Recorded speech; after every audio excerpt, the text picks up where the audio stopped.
ধন্যবাদ, অনেক ধন্যবাদ।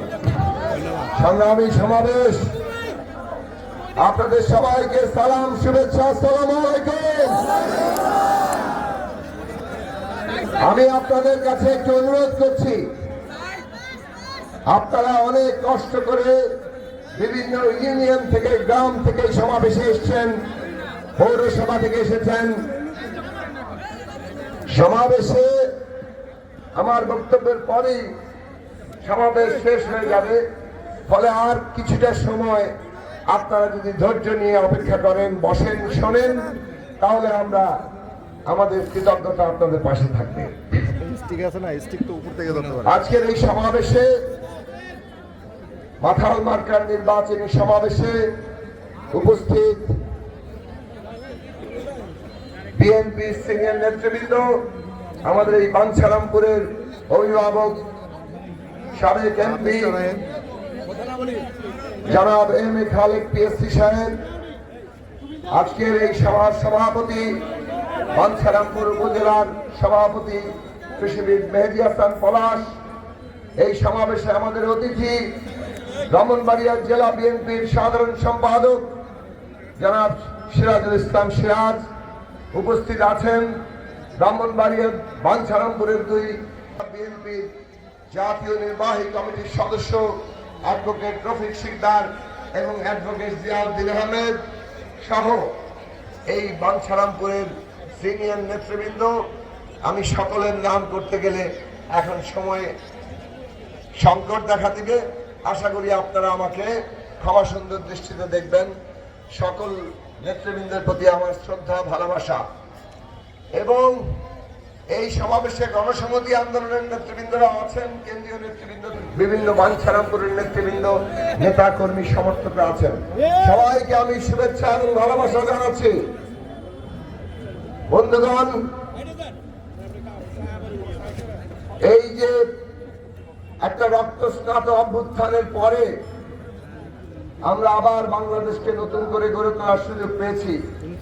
আমরা নির্বাচনের দ্বার প্রান্তে, মাথাল মার্কার এই নির্বাচনী জনসভার শুরুতেই আমি শ্রদ্ধার সাথে স্মরণ করতে চাই যাদের রক্তের বিনিময়ে, লক্ষ লক্ষ মানুষের রক্তের বিনিময়ে এই বাংলাদেশ প্রতিষ্ঠিত হয়েছে। 1971 সালের আমাদের শহীদেরা, আমাদের মুক্তি সংগ্রামের নেতৃত্বরা, তাদের প্রত্যেককেই আমাদের স্মরণে রাখতে হবে। কারণ এই রাষ্ট্র তৈরি হয়েছে রক্তের উপর দাঁড়িয়ে, সংগ্রামের উপর দাঁড়িয়ে। স্মরণ করতে চাই এই 54 বছরে মুক্তিযুদ্ধের যে আকাঙ্ক্ষা ছিল, সাম্য, মানবিক মর্যাদা, সামাজিক ন্যায় বিচার প্রতিষ্ঠিত হবে প্রত্যেক নাগরিকের জন্য, কিন্তু সেটা প্রতিষ্ঠিত হয়নি। ফলে আমাদের দেশে গণতন্ত্রের জন্য সংগ্রাম করতে গিয়ে যারা শহীদ হয়েছেন, যারা রক্ত দিয়েছেন, প্রত্যেককে আমরা শ্রদ্ধার সাথে স্মরণ করি। শ্রদ্ধার সাথে স্মরণ করি এই ফ্যাসিবাদ বিরোধী লড়াইয়ে যারা পুলিশের গুলিতে কিংবা গুমের শিকার হয়ে কিংবা ক্রসফায়ারের শিকার হয়ে নির্যাতনের মধ্যে দিয়ে শাহাদাত বরণ করেছেন। শ্রদ্ধার সাথে স্মরণ করি জুলাই আগস্টে আমাদের সারা দেশে নারী, শিশু, বৃদ্ধ, বাঙালি, চাকমা, হিন্দু, মুসলমান, আমাদের তরুণরা যারা রক্ত দিয়ে আবার বাংলাদেশকে নতুন করে গড়ে তোলার সুযোগ করে দিয়েছেন। আমরা কোন পথে যাব, সেই পথ যদি আমরা স্মরণ করতে চাই, প্রথমেই আসবে বাংলাদেশের স্বাধীনতা, সার্বভৌমত্বের প্রশ্ন। এবং জিয়াউর রহমান সাহেবকে বাংলাদেশের স্বাধীনতা, সার্বভৌমত্ব রক্ষার জন্য যে পথ তিনি তৈরি করেছেন, সেই পদাঙ্ক অনুসরণ করে বাংলাদেশকে আজকে এই এত অত্যাচার, বিএনপি বিরোধী দলের উপর অত্যাচার হয়েছে, তার মধ্যে বিএনপির নেতা কর্মীরা সবচেয়ে বেশি অত্যাচারের মুখোমুখি হয়েছে। আমরাও অত্যাচারিত হয়েছি, কিন্তু বিএনপির নেতা কর্মীরা গুম, খুন, হামলা, মামলা, জেল, জুলুম, হুলিয়া, রিমান্ডে নির্যাতন, আয়নাঘরে নির্যাতন, পাট খেতে কিংবা ধান খেতে কিংবা নৌকা কিংবা কবরস্থানে তাদের আশ্রয় নিতে হয়েছে। এই দল এবং তার প্রধান নেতা সাবেক চেয়ারপারসন এবং সাবেক প্রধানমন্ত্রী বেগম খালেদা জিয়া, যিনি আমাদের মধ্য থেকে গত 30শে ডিসেম্বর ভোরে প্রয়াত হয়েছেন, বেগম খালেদা জিয়া সেই পথ অনুসরণ করে বলে দিয়েছেন এই দেশের স্বাধীনতা বাংলাদেশের স্বাধীনতা সার্বভৌমত্ব রক্ষা হবে।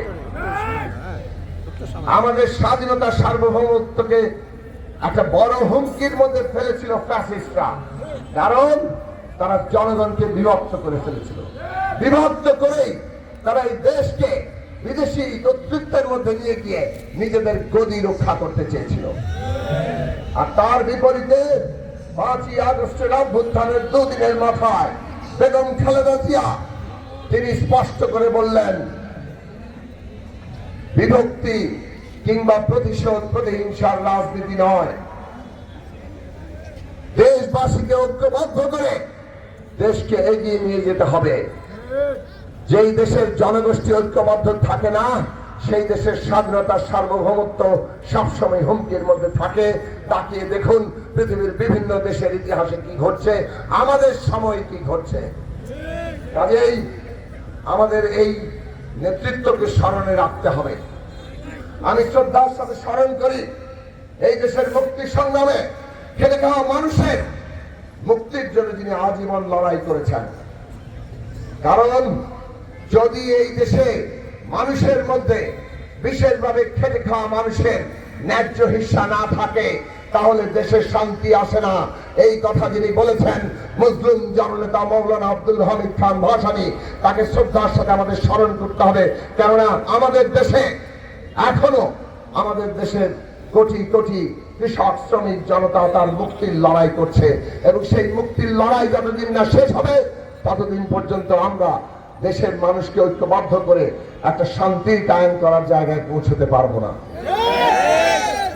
প্রিয় বন্ধুরা, আজকে বাংলাদেশকে যখন নতুন করে গড়ে তোলার আমরা সুযোগ পেয়েছি, আমাদের মনে রাখা দরকার আমরা সবাই রক্তের ঋণে আবদ্ধ। আবু সাইদ, মুগ্ধ, রিয়াগব, জুলফিকার, শাকিল, ওসমান, হাজারো তরুণ রক্ত দিয়েছে।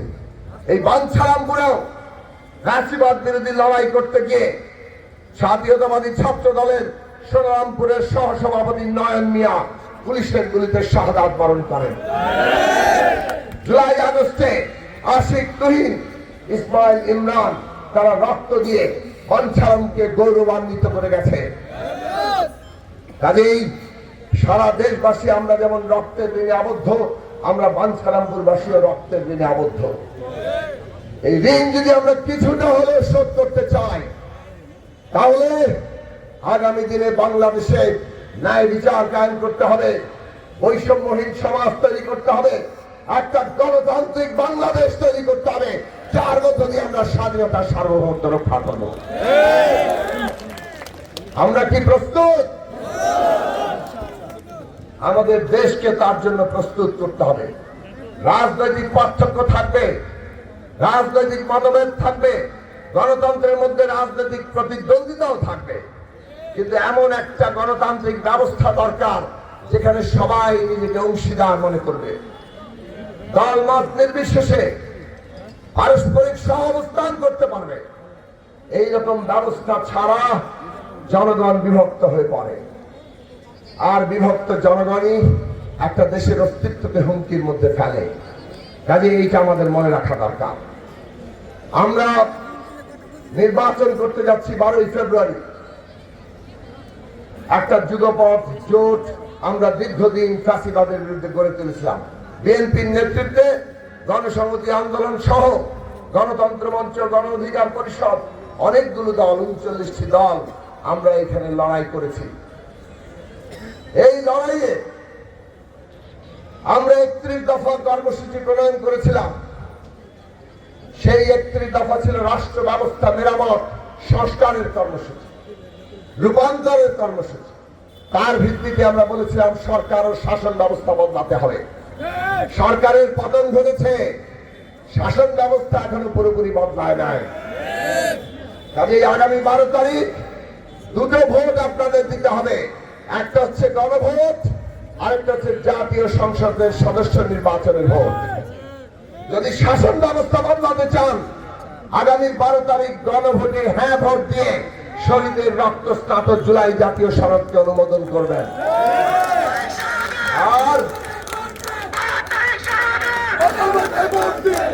আর যদি এই রাষ্ট্র ব্যবস্থার মেরামতের কাজটা এগিয়ে নিয়ে যেতে চান, 31 দফা সংস্কার, যেখানে শাসনতন্ত্র বদল সহ দেশের মানুষের ভাগ্য পরিবর্তনের কর্মসূচি আছে, সেইটাও যদি বদলাতে চান, তাহলে যুগপথ জোটের প্রার্থীদের বিজয়ী করতে হবে। বাঞ্ছারামপুরের যুগপথ জোটের প্রার্থী কে? মাতলা মার্কা। কাজেই মাতলাই হচ্ছে বাঞ্ছারামপুরে ধানের শীষ। এই মাতলাকে যদি আপনারা বিজয়ী করতে পারেন, তাহলে আমরা বিশ্বাস রাখি 12 তারিখ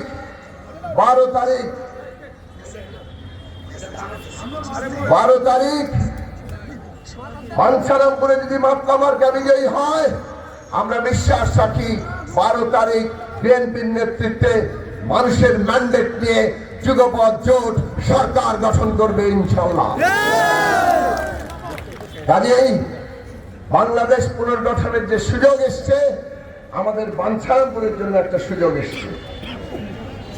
আমাদের যা স্বপ্ন, আমাদের যা পরিকল্পনা, আমাদের যা দাবি দেওয়া, আগামী সরকারের কাছে যদি মাত্রা বিপুল ভাবে বিজয়ী হয়, আমরা অনেক জোরের সাথে তুলে সেগুলো আদায়ের জন্য কাজ করতে পারব। গত এই 22 তারিখ থেকে আমি এই আমাদের বিএনপি গণসমিতির নেতৃত্বদের সহ ইউনিয়নে হেঁটে বেরিয়েছি।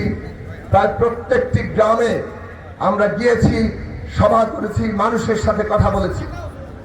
যেভাবে সেখানে তরুণরা, আমাদের বয়োবৃদ্ধরা আমাদেরকে স্বাগত জানিয়েছেন, যেভাবে আমাদের নারী ভোটাররা আমাদের স্বাগত জানিয়েছেন, আমাদের শিশুরা যে ভালোবাসা দেখিয়েছেন, এই ভালোবাসার প্রতিদান আমরা কিভাবে দিব? বাঞ্ছারামপুরবাসীর জন্য যতদিন যতটা সামর্থ্য আছে, ততদিন ততটা সামর্থ্য দিয়ে কাজ করে আমরা তার প্রতিদান দিতে চাই। আমরা দেখেছি মানুষ অনেক দাবি তুলেছেন, একেবারে আসলো অনেক দাবি। রাস্তাঘাট ভয়ঙ্কর অবস্থা ঠিক করতে হবে। আমাদের নারী ভোটাররা বলছেন তাদের রান্নার চুলায় গ্যাস নাই। আমাদের শিশুরা বলছে তাদের খেলার মাঠ নাই। আমাদের বহু জায়গায় নদীতে ঘাট নাই, মানুষের গোসল করতে অসুবিধা। বহু জায়গায় জলাবদ্ধতা, সেটা সমস্যার সমাধান নাই। এইরকম অসংখ্য আশু সমস্যা আমরা পরিষ্কার করে বলি, মাতলা মার্কা বিজয়ী হলে জনগণের এই সব সমস্যা একটি একটি করে আমরা দ্রুততম সময় সমাধান করি। এর বাইরেও বাঞ্ছারামপুর নিয়ে আমাদের পরিকল্পনা আছে এবং মানুষ স্বাগত জানাচ্ছে। একটা চিন্তা করে দেখুন, বাঞ্ছারামপুর আগে কেমন ছিল,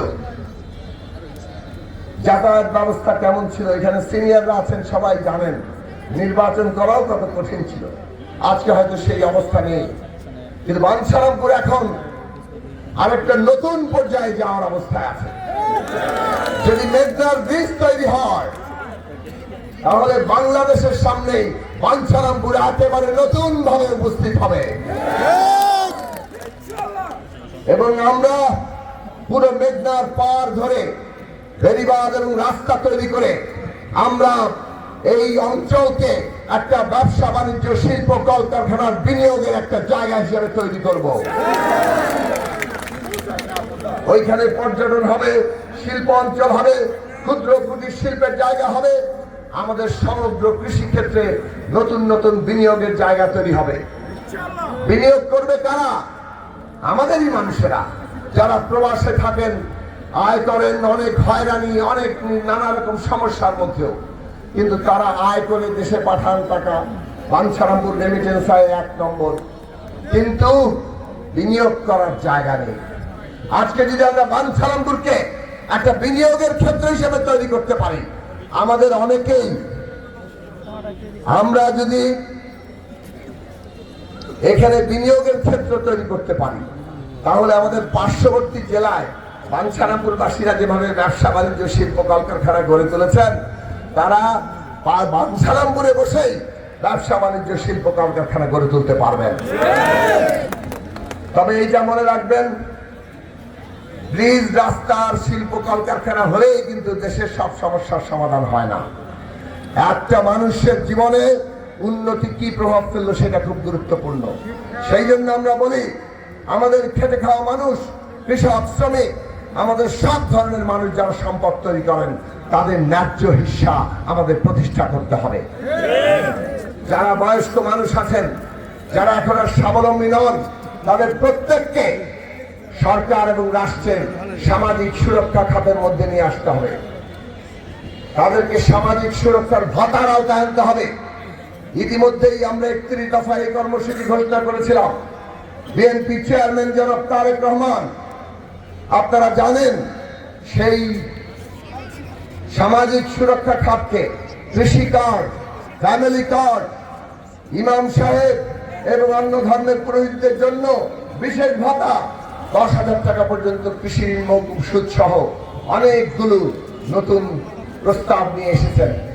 আমরা চেষ্টা করব আরো অনেক প্রস্তাব যুক্ত করতে, কেননা সাধারণ মানুষের জন্য যতক্ষণ না পর্যন্ত আমরা জীবনকে সহজ করতে পারছি, তার আয় বাড়াতে পারছি, দেশের অর্থনীতিও বড় হবে না। দেশের অর্থনীতি যত বড় হবে, তত এখানে সম্পদ সৃষ্টি হবে। কাজেই অর্থনীতির জায়গা থেকেও দেখলে আমাদেরকে এই নীতির জায়গায় যেতে হবে। আর আমরা আমাদের এই বাঞ্ছারামপুর নদী বিধৌত এলাকা, মেঘনা, তিতাস, অসংখ্য খাল বিল, আমাদের মাটি, পানি, বাতাস, এইগুলো ধ্বংস করে আমাদের উন্নতি আমাদেরকেই ধ্বংস করে ফেলবে। কাজেই আমাদের সমস্ত উন্নতি এইগুলোকে রক্ষা করে হতে হবে। সেই বিষয়টা আমাদের সকলের মনে রাখা দরকার। সবচেয়ে বড় কথা হচ্ছে, একটা সমাজের উন্নতি নির্ভর করে তার পরবর্তী প্রজন্ম কিভাবে তৈরি হচ্ছে, আমাদের তরুণরা কি করতে পারছে, আমাদের শিশুরা কিভাবে বড় হবে। এইটাই হচ্ছে আমাদের সবচেয়ে বড় চিন্তার বিষয়। ফলে শিক্ষা, স্বাস্থ্য, প্রযুক্তির বিষয়ে প্রশিক্ষণ, কর্মসংস্থান, এইটাই হচ্ছে আমাদের সামনে সবচেয়ে বড় গুরুত্বপূর্ণ কাজ। এমন ভাবে আমরা প্রযুক্তির প্রশিক্ষণ এবং সহায়তার কাছে আমাদের তরুণরা দেশে বিদেশে গিয়ে আরো বেশি দক্ষতার সাথে আরো বেশি আয় করে কাজ করতে পারে। কেবল তাই নয়, বাঞ্ছারামপুরে বসে তারা পৃথিবীর যে কোনো প্রান্তের কাজ করতে পারেন। আর আমাদের এখানে শিশুদের জন্য এমন মানসম্পন্ন শিক্ষা দরকার, তার আয়োজন আমরা করব। এই যে উন্নতি, একটা উন্নত বাঞ্ছারামপুর সকলকে নিয়ে, এইটা আমাদের লক্ষ্য। একই সাথে আমাদের লক্ষ্য একটা নিরাপদ বাঞ্ছারামপুর, যেখানে শিশুদের নিরাপত্তা থাকবে, যেখানে নারী শিশুরা কেউ ভয়ে বড় হতে হবে না, যেখানে নারীদের উপর হয়রানি থাকবে না, একটা নারীর উপর ধর্ষণও আমরা বাঞ্ছারামপুরে সহ্য করব না। যেখানে আমাদের তরুণরা যারা দেশকে আবার নতুন করে সুযোগ করে দিয়েছে, সেই তরুণরা মাদকাসক্তি আর সন্ত্রাসের কবলে পড়বে না। আমাদের দেশে হিন্দু, মুসলমান, বৌদ্ধ, খ্রিস্টান যুগ যুগ ধরে আছে। বাঞ্ছারামপুরে যাতে হিন্দু, মুসলমান, বৌদ্ধ, খ্রিস্টান ঐক্যবদ্ধভাবে অধিকার আর মর্যাদা নিয়ে পাশাপাশি থাকতে পারে, আমাদের সেই নিরাপত্তা নিশ্চিত করতে হবে। আজকে রাজনৈতিক দিক থেকে প্রতিযোগিতা থাকবে, প্রতিদ্বন্দ্বিতা থাকবে, কিন্তু রাজনৈতিক হানাহানি যাতে খুনোখুনিতে না পৌঁছায়, সেইটা সামাজিক চুক্তিতে আমাদের পৌঁছাতে হবে। সবকিছু কিন্তু আইন দিয়ে হয় না, সবকিছু পুলিশ দিয়ে হয় না। যখন একটা সমাজ একটা জায়গার জন্য প্রস্তুত হয়, তখন অনেক কিছুই আর ওই সমাজে প্রবেশ করতে পারে না, ওই সমাজ থেকে দূর হয়ে যায়। আমাদের প্রয়োজন, এই যে নেতৃত্ব আছেন, সকলকে নিয়ে আমরা এমন একটা ঐক্যবদ্ধ জায়গায় পৌঁছাবো যে বাঞ্ছারামপুরে অনেকগুলো বিষয় আর প্রবেশ করতে পারবে না। সেই রকম একটা নিরাপদ বাঞ্ছারামপুর আমরা করতে চাই। এই উন্নত আর নিরাপত্তার আমাদের স্বপ্ন, পরিকল্পনা।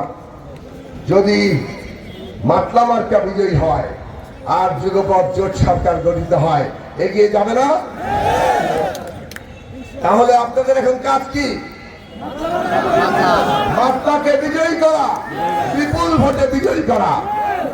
গত 22 তারিখ থেকে গণসংযোগের প্রচারণায় আপনারা অসাধারণ পরিশ্রম করেছেন।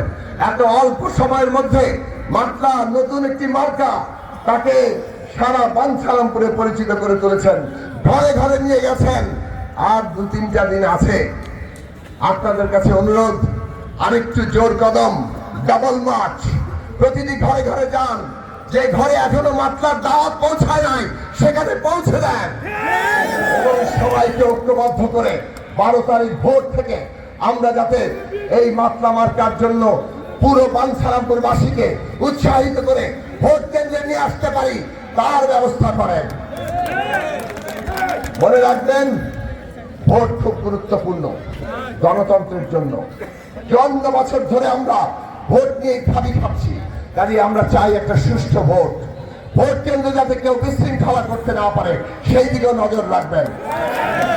আমরা নিজেরা একটা ভোটে জালিয়াতি করব না, আমরা একটা ভোটও অন্য কাউকে জালিয়াতি করতে দেব না। আমরা সুষ্ঠু ভোট হওয়া চাই। ভোট শেষে গণনা করে ফলাফল সই স্বাক্ষর করে বাড়ি ফিরবেন। মাতলা মার্কা জনগণের ভোটে বিজয়ী হবে, এইটা আমরা আশা করি। আর মাতলার বিজয় মানে বাঞ্ছারামপুরের বিজয়।